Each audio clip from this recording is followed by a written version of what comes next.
Во името на Отецот и Синот и Светиот Дух, амин. Почитувани, продолжуваме со нашите предавања за веронаука. Овој пат ќе зборуваме за создавањето на човекот.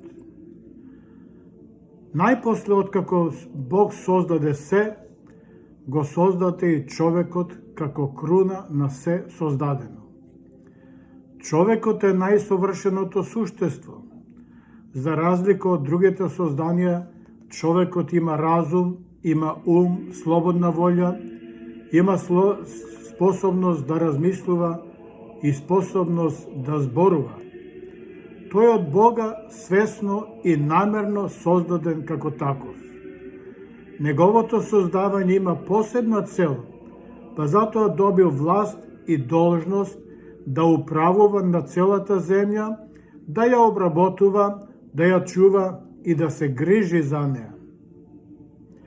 Од создавањето па се до денес, човекот е сериозна тајна, најголема Божја тајна на овој свет. Многу мисловни луѓе, научници, филозофи, мудреци, уметници од разни времења и области се обидувале да одговорат на прашањето што е човекот? Но до денес нема конкретен одговор. Мнозина заклучиле дека таквиот потфат не може да се сведе само на еден научен одговор без да се вклучи и религијата. Од сите обиди за постанокот на човекот создадени се неколку теории и сите може да се поделат на две групи.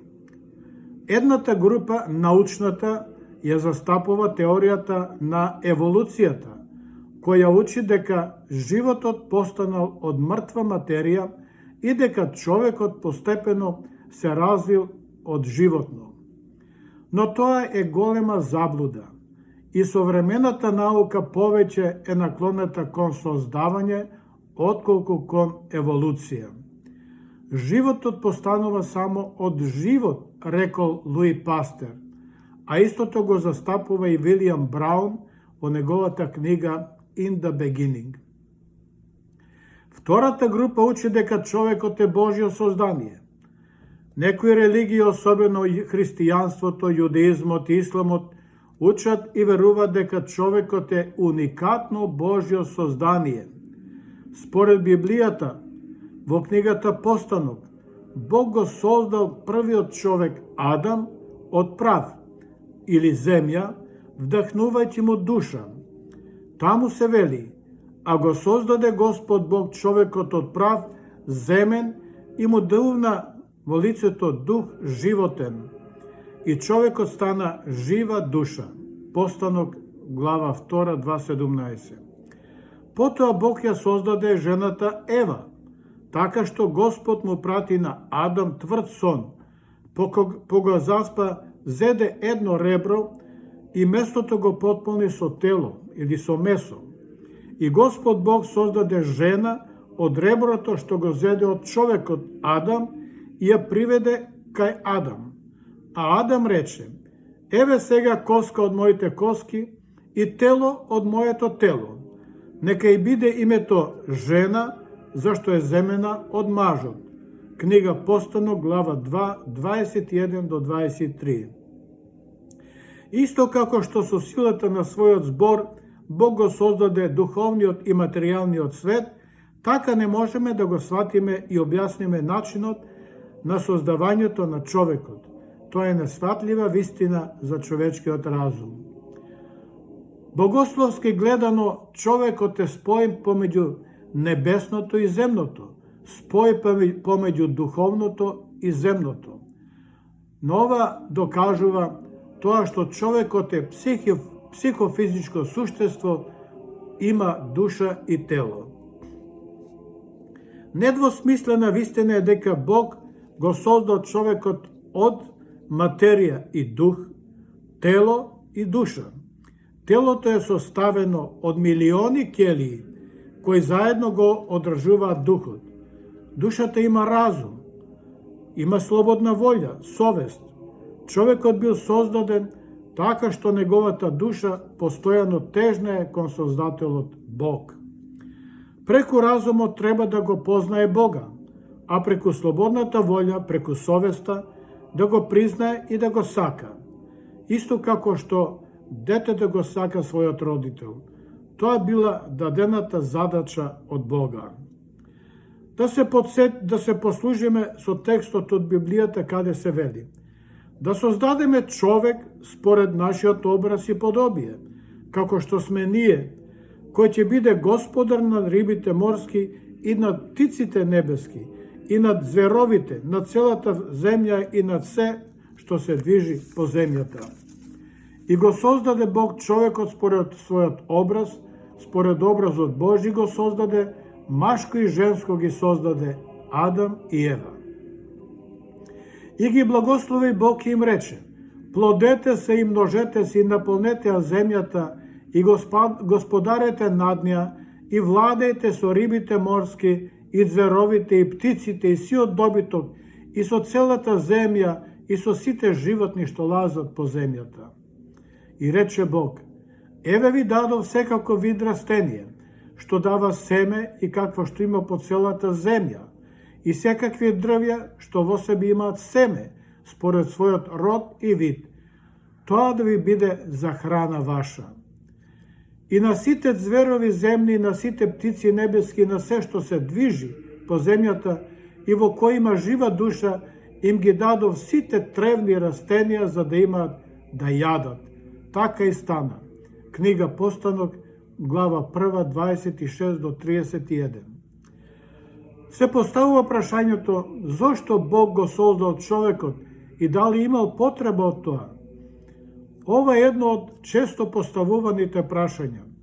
Според толкувачите на Библијата и учењето на црквата, Бог го создал човекот од преголема и безусловна љубов, за да му даде можност да биде дел од неговото создание, да ја споделува божествената радост и вечниот живот, а тоа значи човекот е создаде со цел да биде во заедница со Бога.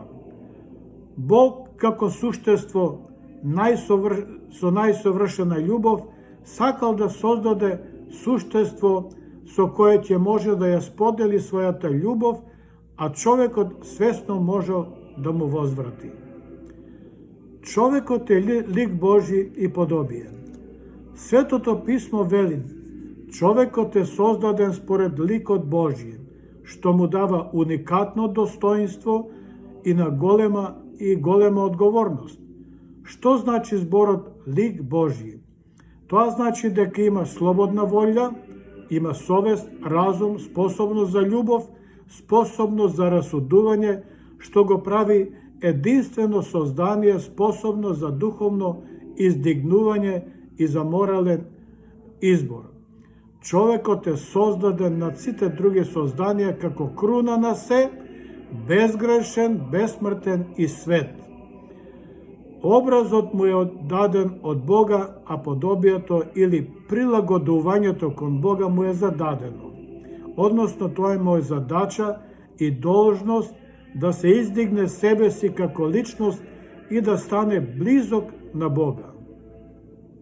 Слободната волја на човекот не произлегува од нашата природа и нашите природни потреби и задоволства, во смисла што сакам, тоа ќе правам, туку од создадената личност која е издигната над сите созданија од самиот Бог. Создадениот човек, како Божи лик, зема одговорност на себе да одлучува за самиот себе, одредувајќи си го патот кон што ќе се определи, кон природното, кој води во пропаст, или кон духовното, кој води кон спасение. Дадената ни слобода бара сите собствени природни ресурси и своите природни потреби и уживања да ги усмериме кон возвишена цел, кон Бога. Само љубовта кон Бога и љубовта кон ближните може да го ослободи човекот од зависноста на природата, односно од сите земни потреби и задоволства. Безгрешноста на човекот не била апсолутна, туку релативна.